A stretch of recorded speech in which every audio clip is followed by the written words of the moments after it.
Amen. Merci Pierre. Gloire au Seigneur. On va ouvrir la Bible maintenant. C'est une question intéressante. Le jour où je me suis engagé avec le Seigneur, j'ai compris assez rapidement que l'engagement avec le Seigneur ne m'amène pas à une vie aseptisée sur la terre, mais une vie remplie de défis, de combats, de luttes, parfois de souffrances, mais qui m'amène toujours plus loin avec le Seigneur. D'ailleurs, j'ai aussi envie de dire et d'ajouter que si notre vie ici-bas sur terre devait être parfaite, à quoi bon le ciel? Et je crois que le ciel, le temps du ciel, viendra, mais qu'on a un temps sur la terre qui est riche, qui est prospère, qui est parfois semé d'embûches et de difficultés, mais dans lequel le chrétien, celui qui a donné son cœur à Jésus, reste toujours debout, confiant et avance. Alors, ce thème, faire face à la souffrance, on va lire ensemble un texte qu'on reprendra par la suite. C'est le psaume 34, en fin de prédication, le psaume 34, versets 12 à 23. Je vous laisse chercher dans vos Bibles, je vous laisse le temps, on va prendre ce temps d'ouvrir les pages de notre livre, de ce livre saint, psaume 34, versets 12 à 23. Voilà, je vous laisse chercher.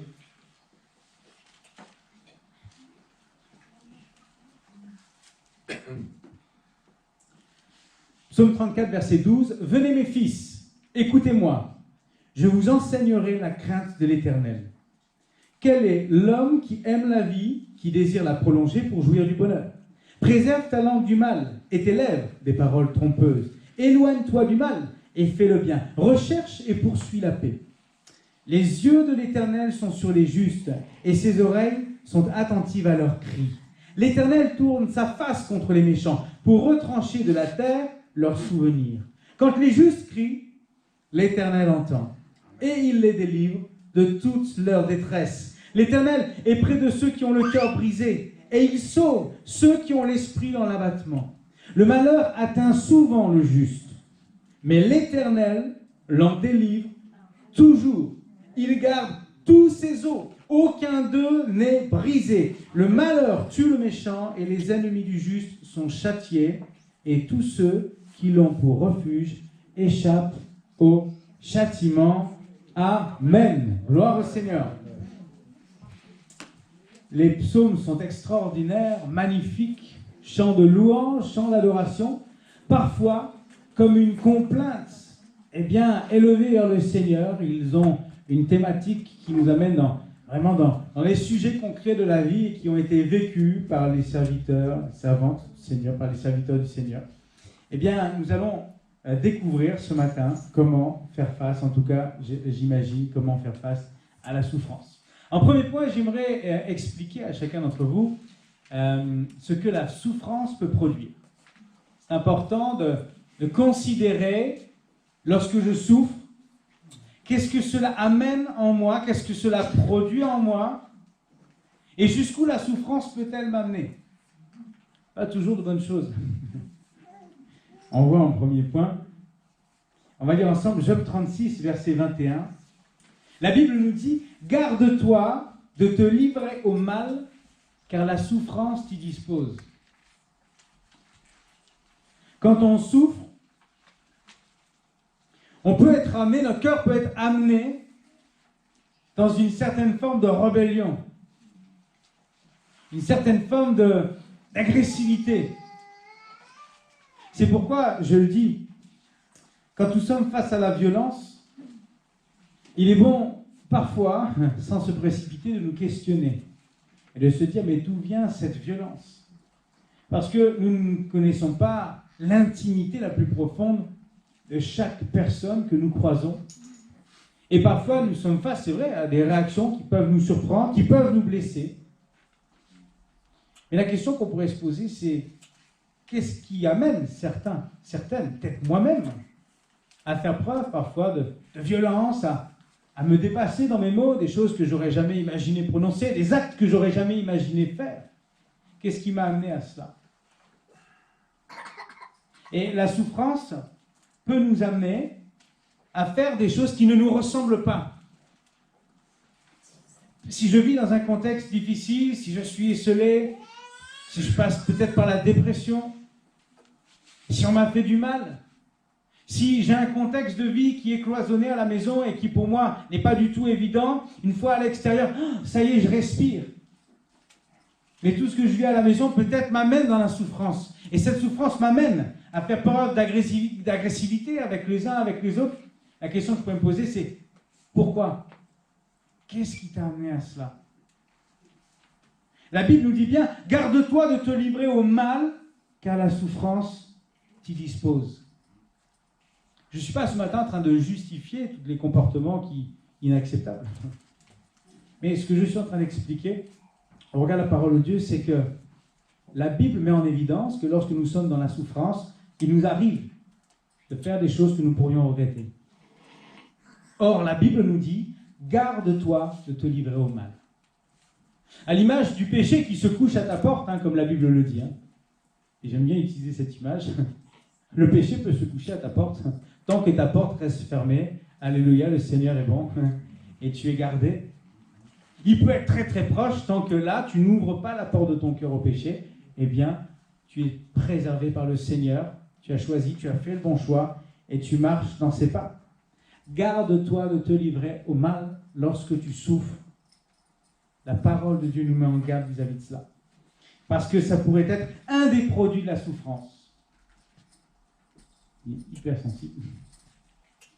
La deuxième chose que la souffrance peut générer, peut créer dans une vie, c'est la peur et les angoisses. Job chapitre 9, je vais lire du verset 25 au verset 28.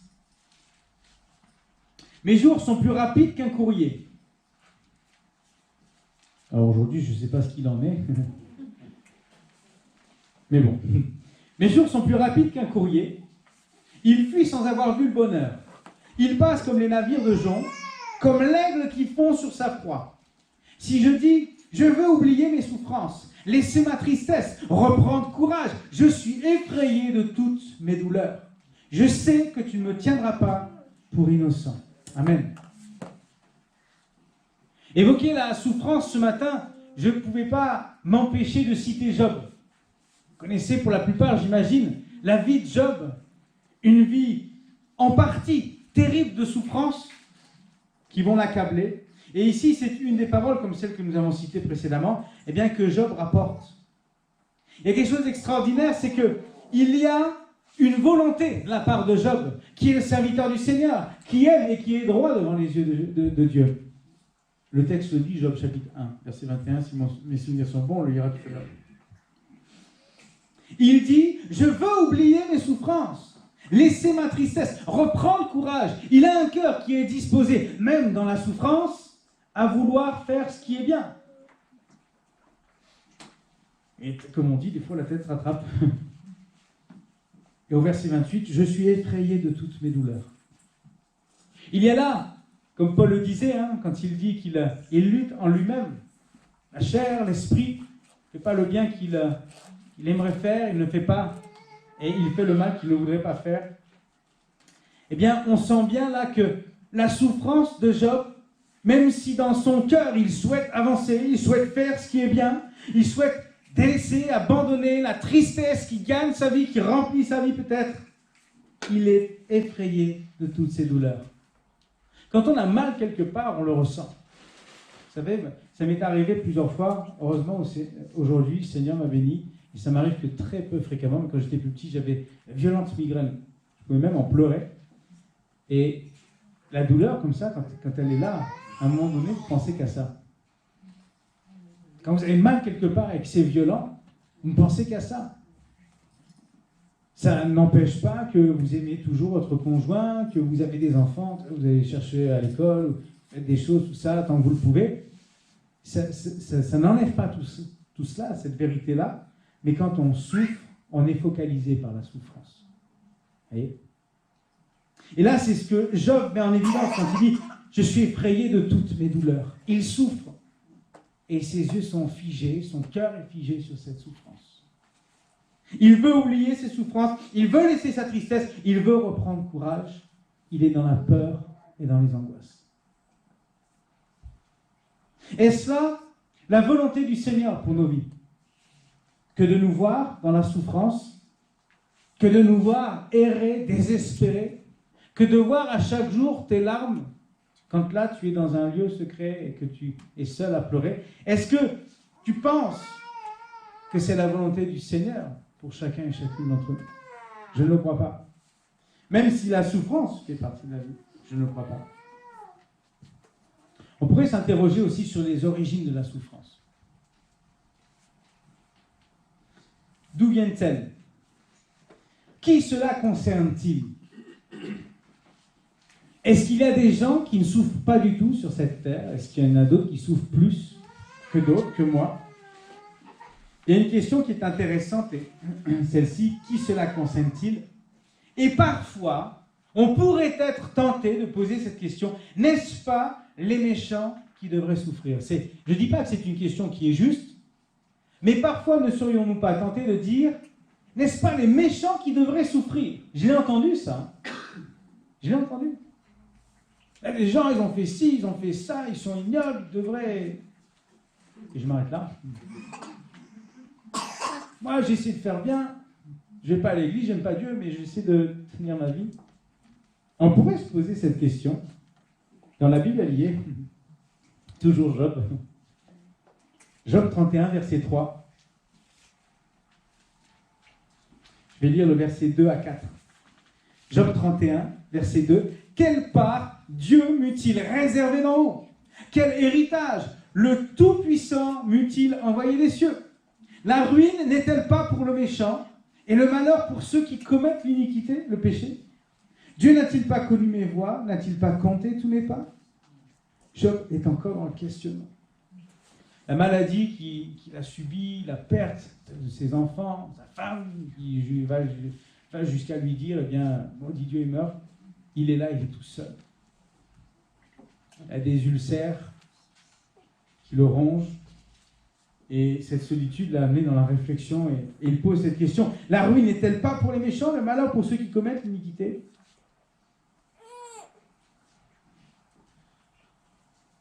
Même Job, dans le chapitre 21, au verset 30, nous dit « Au jour du malheur, le méchant est épargné.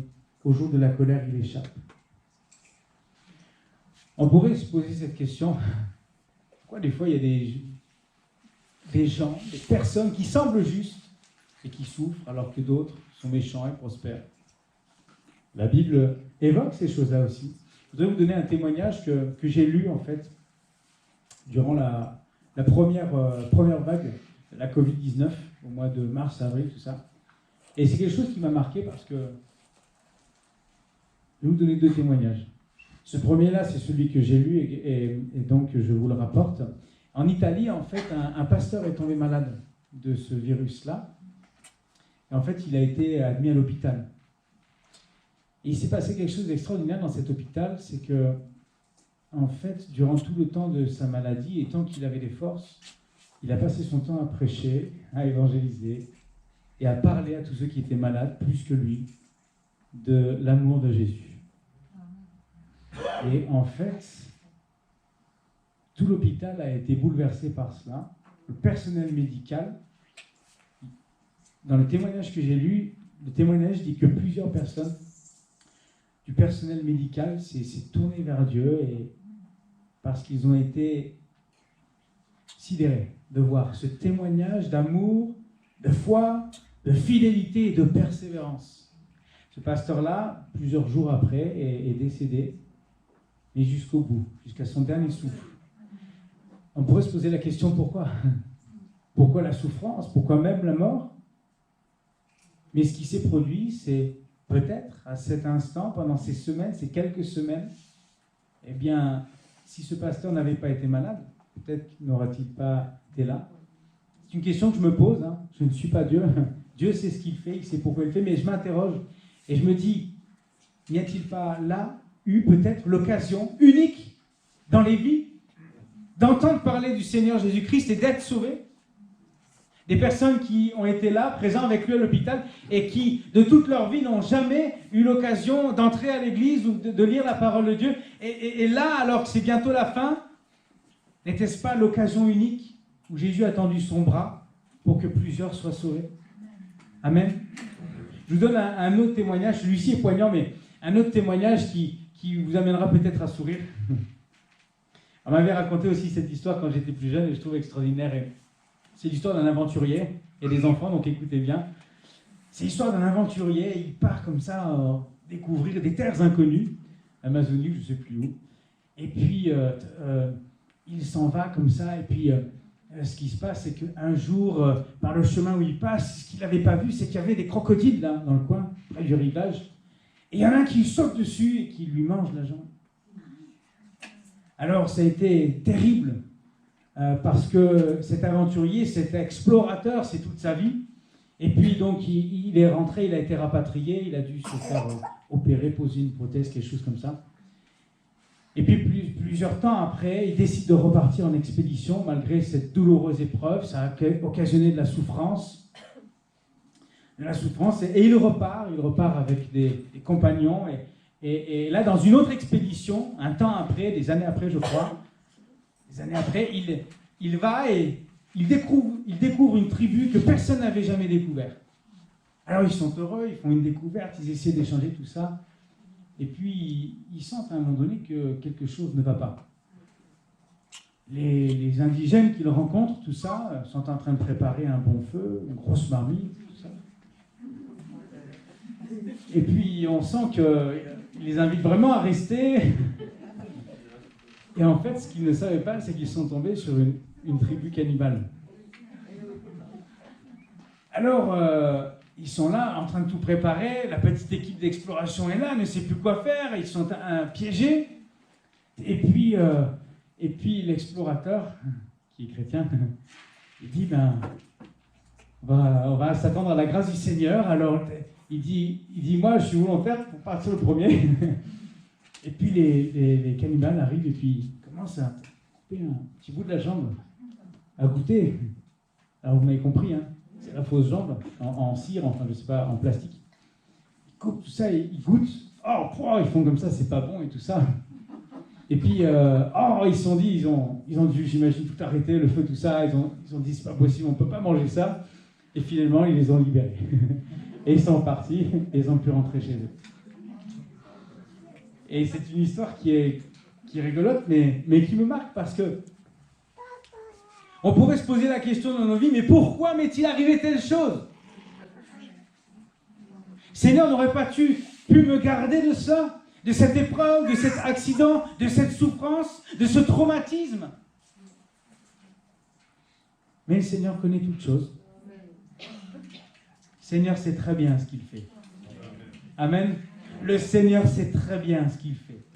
Et je crois que ce jour, où il a vécu la souffrance, par la suite, ça a été source de salut. Il a appris des choses au travers de la souffrance aussi, on va le voir après. Il y a là des témoignages merveilleux qui nous disent, ce ne sont pas que les méchants qui souffrent, mais aussi les justes. Deuxième question, d'où vient-elle? Et je pourrais évoquer cette question, est-ce parce que je me suis éloigné de Dieu? La Bible parle de la souffrance quand on s'éloigne du Seigneur. Regardez Adam et Ève, quand ils ont péché originel. Est-ce qu'avant de pécher, il y avait la souffrance dans le jardin d'Éden? Je ne pense pas. Bon, certainement la chaîne alimentaire, hein, avec les proies et les prédateurs, tout ça parmi les animaux, mais est-ce que la souffrance était la destinée promise par le Seigneur pour Adam et Ève? Non. Mais le péché est entré dans leur cœur. Qu'est-ce qu'il en découle? Regardez ce que dit Dieu. La femme, à partir du moment où elle a péché, désormais enfantera dans la douleur, dans la souffrance. L'homme travaillera à la sueur de son visage.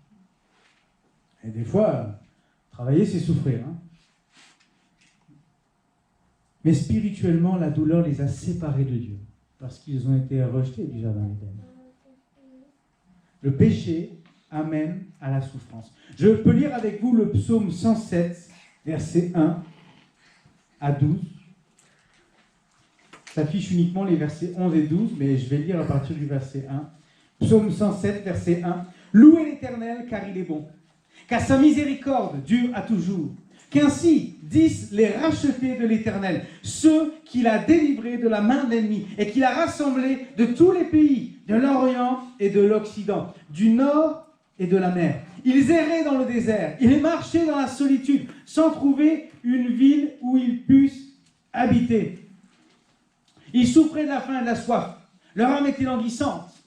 Dans leur détresse, ils crièrent à l'Éternel, et il les délivra de leurs angoisses. Il les conduisit par le droit chemin pour qu'ils arrivassent dans une ville habitable.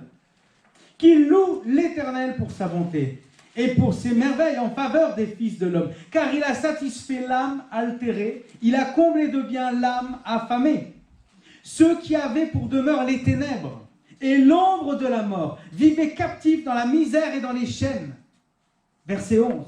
Parce qu'ils s'étaient révoltés contre les paroles de Dieu, parce qu'ils avaient méprisé le conseil du Très-Haut. Il humilia leur cœur par la souffrance. Ils succombèrent et personne ne secourut. Amen. On lira la suite après, ne lisez pas tout de suite. Parce qu'on pourrait se dire, quel Dieu terrible. Mais Dieu est juste. Et parce que, eh bien, certains dans le désert, certains se sont révoltés contre les paroles de Dieu parce qu'ils avaient méprisé le conseil du Très-Haut.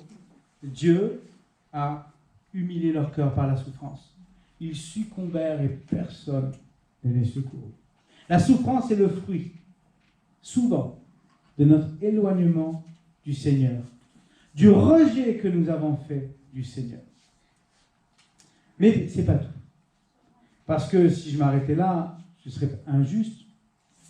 Parce que, que dire? Que dire de l'exemple de Job, par exemple? Mais aussi de tous les serviteurs du Seigneur dans la parole de Dieu. Il est vrai que la Bible nous dit que Trophime a été laissé malade à Milet. Que son prophète dans l'Ancien Testament est mort de la maladie dont il mourut. Paul a été enchaîné. Étienne a été lapidé. Job a souffert, alors qu'il est écrit dans Job 1, verset 8, je me suis trompé, c'est verset 8. L'Éternel dit à Satan, as-tu remarqué mon serviteur Job? Il n'y a personne comme lui sur la terre. C'est un homme intègre et droit, craignant Dieu et se détournant du mal. Amen. Lorsque je me détourne de Dieu, lorsque je rejette Dieu, je m'expose de fait à la souffrance. Mais lorsque je suis le Seigneur, lorsque j'aime Dieu, lorsque je m'engage avec lui, lorsque je suis intègre, fidèle et juste, je peux être exposé à la souffrance. Parce que Job l'a vécu. Parce que Dieu a permis un temps. Il a permis un temps à ce que Job soit touché. Mais ne meure pas. Et c'est là ce qu'on lisait tout à l'heure, mais on le lira par la suite. Alors, j'aimerais arriver, parce que le temps coule, à mon troisième point pour pouvoir conclure, la solution dans la souffrance. Je voudrais vous proposer 4 pistes. La première, c'est crier à Dieu. Dans le psaume 107, au verset 11 à 14, on peut lire « Parce qu'ils s'étaient révoltés contre les paroles de Dieu », c'est ce que nous venons de dire à l'instant, « parce qu'ils avaient méprisé le conseil du Très-Haut, il humilia leur cœur par la souffrance, ils succombèrent et personne ne les secourut. Dans leur détresse, ils crièrent à l'Éternel et il les délivra de leurs angoisses. Il les fit sortir des ténèbres et de l'ombre de la mort et il rompit leurs liens. » Frères et sœurs, la souffrance peut être salutaire. Souvenez-vous de la jambe en plastique. La souffrance peut être salutaire. Quand notre cœur est dur, qu'il n'y a au-dedans que la douleur, je crois que c'est les moments de notre vie où nous réfléchissons le plus. Vous avez remarqué ou pas? Pas quand je suis en train de faire la fête et de m'amuser, que je me demande qu'est-ce que je vais faire demain, à manger. C'est dans les moments de souffrance les plus intenses. C'est dans les moments de solitude les plus prononcés. C'est lorsque dans ma vie, je pensais poursuivre le chemin et que je me retrouve nez à nez avec une impasse, que je me mets à réfléchir davantage. Parce que le cœur de l'homme est dur et ne fait pas toujours preuve d'intelligence. Parce que si nous allions plus tôt vers le Seigneur, avant que la tempête se déchaîne, si nous nous tournions plus tôt vers lui, peut-être nous n'aurions pas à souffrir certaines choses. Mais ce qui est évident, c'est que lorsque je suis au plus bas, je me mets à réfléchir. Et dans la détresse, dans la souffrance, le salut peut émerger. Verset 13, on a lu dans leur détresse, ils criaient à l'Éternel. Je ne peux plus rien faire, tu ne peux plus rien faire. Tu souffres que tu n'en peux plus. Alors crie à l'Éternel. Crie à Dieu. Et même si tu ne crois pas encore en lui, eh bien fais cette prière. Seigneur, si tu existes, révèle-toi dans ma vie. Manifeste-toi. Prouve-moi que tu n'es pas une fable, que tu n'es pas un conte, une histoire dans un livre poussiéreux. Mais prouve-moi que tu es le Dieu qui existe. J'ai besoin de toi. Il est bon de crier à l'Éternel. Parce que lorsque je crie à l'Éternel et que je suis dans la souffrance, alors j'obtiens la miséricorde de mon Sauveur qui m'aime. Alléluia. La souffrance nous amène à réfléchir sur notre vie, notre parcours, nos actions, nos pensées, nos actes manqués. Et il y en a encore bien d'autres. Crier à Dieu, demander pardon, réclamer son secours nous amène à la vie. Je donne une autre piste. Retenir les enseignements du Seigneur.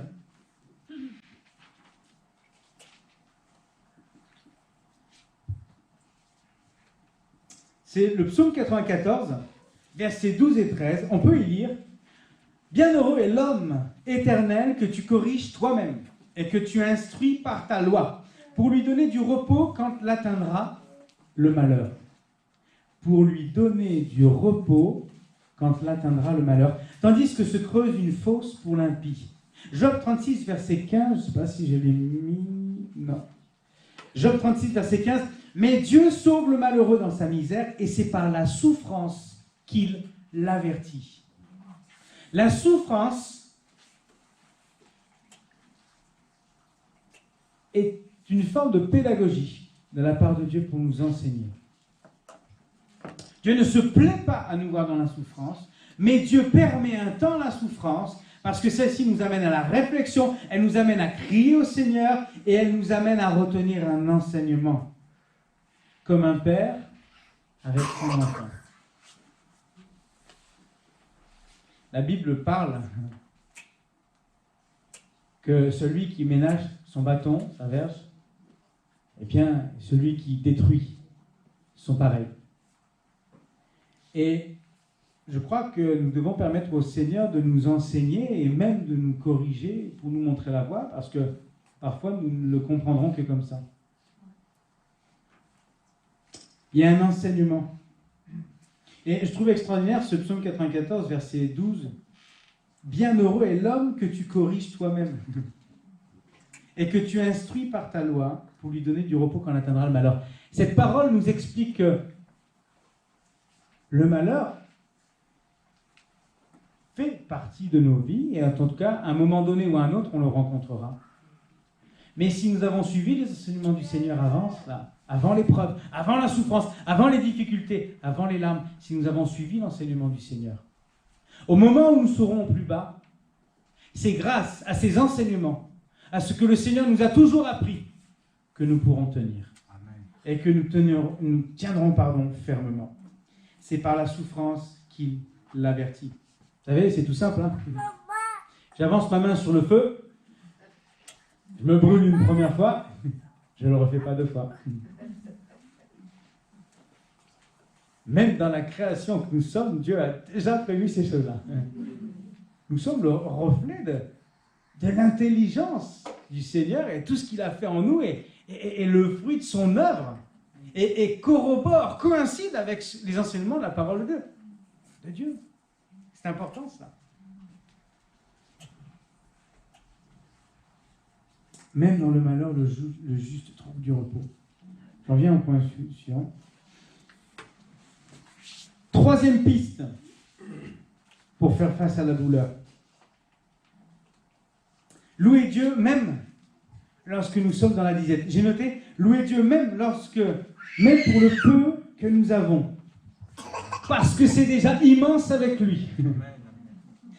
Louons Dieu même pour le peu que nous avons parce que c'est déjà immense avec lui. Tout à l'heure, on a lu, je ne relirai pas tout le psaume 34, mais je vais relire 2 versets qui m'intéressent, le verset 20 et 21. Le malheur atteint souvent le juste, mais l'Éternel l'en délivre toujours. L'espérance que nous avons, c'est que notre souffrance, elle est éphémère.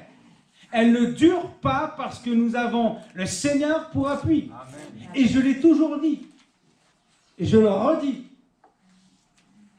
Je préfère souffrir 80 ans sur la terre et vivre dans la paix éternelle avec mon Seigneur que de vivre 80 années pleines de bonheur terrestre et éphémère et de vivre la souffrance éternelle parce que je me serais éloigné de Dieu. Je vous le dis et je le pense, c'est ma conviction, c'est mon engagement personnel, je le vis comme ça. Le malheur atteint souvent le juste, mais l'Éternel en délivre toujours. Il y a toujours une issue dans la souffrance avec le Seigneur. Mais si tu n'as pas le Seigneur, comment peux-tu un jour espérer que ta douleur ou ta souffrance cesse? Verset 21, il garde tous ses os, aucun d'eux n'est brisé. Amen. Vous connaissez cette expression qui dit, oh là là, il ne fera pas de vieux os lui. J'aime bien ce verset parce que il est criant de vérité. Il garde tous ses os, aucun d'eux n'est brisé. Job a été atteint, je pense, dans toute sa vie, dans tout l'ensemble de sa vie, de son quotidien, de sa famille. Mais Dieu a dit, tu ne toucheras pas à sa vie. C'est-à-dire que la souffrance a été là, le malheur a été là, la maladie a été là, le rejet a été là, les disputes ont été là. Mais Dieu n'a pas permis à ce que Job meure. Et il a toujours été vivant par la grâce du Seigneur. Je pourrais avoir mal dans ma chair, mal dans mes nerfs, mal psychologiquement, moralement, mais Dieu nous promet qu'aucun de nos os ne serait brisé. Alléluia. S'il doit me rester une seule chose, mes os, mon squelette, eh bien je sais qu'au moins une chose sera préservée par le Seigneur. Vous savez, les os, c'est ce qui participe à la structure. C'est étonnant, ça. Hein. Nous, on a un squelette qui est interne. Et ça permet de tenir dans la structure. Je peux être touché en tout point. Dieu ne permettra pas à ce que tu t'écroules. Dieu ne permettra pas à ce que tu t'effaces, tu tombes. Mais il te gardera dans son fondement bien que tu souffres. Parce qu'il a promis. Il n'a jamais abandonné Job. Il a répondu au défi de Satan. Mais il n'a jamais permis à ce que Job meure. On regarde bien trop souvent à ce qu'on n'a pas. C'est vrai, non? Souvent, on dit, quand je demande comment ça va, on me répond, oh, eh bien, par la grâce de Dieu, on fait aller. Je l'ai entendu plusieurs fois. Mais c'est pas ça la grâce de Dieu. Dieu ne m'amène pas à vivoter. Dieu ne m'amène pas à me hisser, me traîner jusqu'à ce que... Oui, je peux souffrir dans ma vie, mais je pense que la grâce de Dieu, c'est pas d'attendre simplement son retour et de subir la souffrance, de l'emmagasiner, vous prendrez le terme que vous voudrez, d'y faire face ou d'essayer de l'oublier. Et je crois que la volonté du Seigneur, c'est de nous amener à être relevés dans la souffrance. Parce que Dieu en a le pouvoir. Et je crois que je ne diminue pas la souffrance qui existe sur la terre. Je suis passé moi-même par des moments très difficiles à plusieurs reprises dans ma vie. Je ne suis pas en train d'amener dans... comment dire, à la personne qui souffre et qui exprime cette souffrance à dire passons à autre chose. C'est pas du tout ça mon propos. Mon propos, c'est simplement oui, tu souffres, mais n'oublie pas que le Seigneur t'aime, que le Seigneur veut te délivrer et qu'en lui tu as un fondement que tu n'as nulle part ailleurs. On ne peut pas se dire, moi qui suis chrétien, moi qui ai la foi, moi qui crois dans la prière, je ne peux pas dire je vais attendre que ça passe. Comprenez ce que je veux dire? Je crois que Dieu nous a équipés, nous a donné la prière, la communion fraternelle, afin que nous puissions faire face à ce genre de combat, à ce genre de souffrance, de douleur. Je souffre, je suis dans la douleur, alors je me mets à genoux et je prie, et je m'attends à la grâce du Seigneur. Mais je ne reste pas assis dans un coin. Considérons, non pas tout ce que nous n'avons pas, mais considérons tout ce que Dieu nous accorde et nous offre. Le souffle de vie, tiens, Psaume 150, verset 6. Que tout ce qui respire loue l'Éternel. Louez l'Éternel, tout ce qui respire. Des fois, quand on souffre, on respire mal. On est à bout de souffle. Sans vouloir trop parler de ça non plus, mais question du virus que nous vivons en ce moment, c'est un des symptômes et de ce qui peut affecter, c'est des problèmes respiratoires. Mais tant que le souffle de vie est là, la Bible le dit, que tout ce qui respire loue l'Éternel. Seigneur, j'ai encore le souffle de vie en moi, alors béni sois-tu, loué sois-tu. J'ai pu aujourd'hui voir un nouveau jour. Souvent, ça m'arrive de prier comme ça. Seigneur, tu m'as donné un nouveau jour. Amen. Gloire à ton nom. La famille, les prières de nos frères et sœurs. Faisons la liste de tout ce que nous avons, plus que celle de tout ce que nous n'avons pas. Dieu n'a pas permis que Satan touche à la vie de Job. À sa santé, c'est bien sa famille, mais pas à sa vie. On doit s'en souvenir. Job a dit dans chapitre 1, verset 21, « L'Éternel a donné, l'Éternel a ôté, que le nom de l'Éternel soit béni. » Puissions-nous être reconnaissants, quel que soit ce que nous avons du Seigneur, puissions-nous être reconnaissants d'un Dieu qui nous aime, d'un Dieu qui nous fortifie, d'un Dieu qui a prêté le regard à nos vies et qui depuis ne nous lâche pas. Amen. Ils disent Amen dans cette polyvalente, un peu moins ici, mais c'est pas grave. Je vais pas de concurrence. Hein. Dernière piste, on pourra en citer d'autres, mais je vais m'arrêter là. La foi. L'espérance d'une souffrance jamais insurmontable. 1 Corinthiens chapitre 10, verset 13. Aucune tentation ne vous est survenue qui n'ait été humaine. Et Dieu, qui est fidèle, ne permettra pas que vous soyez tentés au-delà de vos forces. Mais avec la tentation, il préparera aussi le moyen d'en sortir afin que vous puissiez la supporter. Rien qu'en disant ça, on pourrait prêcher un quart d'heure au moins. Afin que nous puissions supporter. Pourquoi je parle de la tentation? Parce que, même si je ne parle pas de souffrance directement, je crois que la tentation peut nous exposer à la souffrance.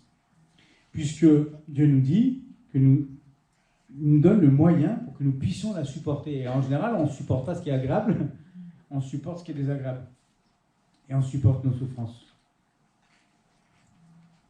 À l'image de cette réflexion biblique sur la tentation, j'aimerais dire que si Dieu ne nous expose pas à une épreuve, que Dieu ne nous expose pas à une épreuve ou à une souffrance qui nous anéantisse et contre laquelle nous puissions résister.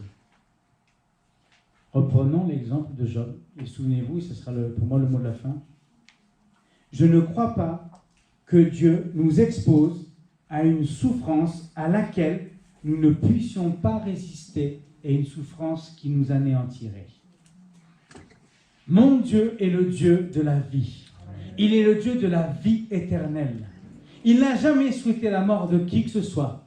Il a permis la mort de son Fils et sa résurrection, afin que dans ses meurtrissures, nous obtenions aussi la guérison. Vous ne croyez pas que Jésus a souffert? Il est le Fils de Dieu. Ne nous posons pas ce matin cette question, mais pourquoi je souffre? Posons-nous la question, Seigneur, qu'est-ce que tu m'as donné dans la souffrance? Sur quoi puis-je m'appuyer dans la souffrance? Comment vais-je pouvoir continuer à te suivre dans la souffrance? Parce que tu m'as tout donné, Seigneur. Puissions-nous faire face à la souffrance avec le Seigneur, parce qu'il est avec nous. Amen. Seigneur, nous te bénissons, te glorifions. Ton peuple ce matin réuni, eh bien nous sommes heureux de pouvoir partager ta parole. Et j'aimerais conclure ce culte avec une prière, malgré tout, Seigneur. Je voudrais prier pour celles et ceux qui souffrent, celles et ceux qui n'ont pas osé lever la main tout à l'heure, mais je vais refaire un appel cette fois-ci dans le cœur. Seigneur, je prie et je demande à toutes celles et ceux qui passent par la souffrance en ce moment, simplement dans votre cœur, vous répondez à Dieu et vous dites, Seigneur, en ce moment, je souffre dans votre cœur. En ce moment, je passe par la souffrance et j'ai besoin de toi. Seigneur, je prie pour tous ceux qui ont formulé cette parole dans leur cœur ce matin. Tu es venu donner la vie. Tu es venu raviver les forces de ton peuple. Tu ne nous as pas abandonnés, tu ne nous as pas laissés, même le peuple dans le désert. Tu as permis à ce que leurs chaussures ne s'usent point pendant des dizaines d'années, afin qu'ils n'en souffrent pas. Seigneur, tu ne souhaites pas la souffrance. Mais lorsque nous souffrons, un des passages parfois traversés de notre vie, tu nous amènes à aller plus loin avec toi. Je prie, Seigneur, afin que tu puisses guérir. Je prie afin que tu puisses délivrer. Je prie afin que tu puisses sauver. Je prie afin que tu puisses maintenant marquer le temps de la fin de la souffrance, parce que je le crois, si la souffrance fait partie de nos vies, elle n'est qu'éphémère. Avec toi, Seigneur, parce qu'en toi nous avons la solution, en toi nous avons la délivrance. Viens et descends maintenant sur nos vies, sur nos foyers, sur nos maisons, sur nos familles. Et si tu y vois là quelconque forme de souffrance, Père Seigneur, viens au secours. Et je dis dès maintenant à toi toute la gloire. Merci pour ce que tu fais. Que ton nom soit loué, béni et adoré. Sois acclamé, Seigneur, de tout notre cœur. Au nom de Jésus. Amen. Amen. Gloire à Dieu. Amen. Voilà, le culte s'achève. Merci à toutes et à tous pour votre attention. Que Dieu puisse continuer à vous renouveler et vous bénir. Je vous souhaite un très bon dimanche et un bon moment si vous vous retrouvez en famille. Voilà. Très bonne journée à vous. Au revoir.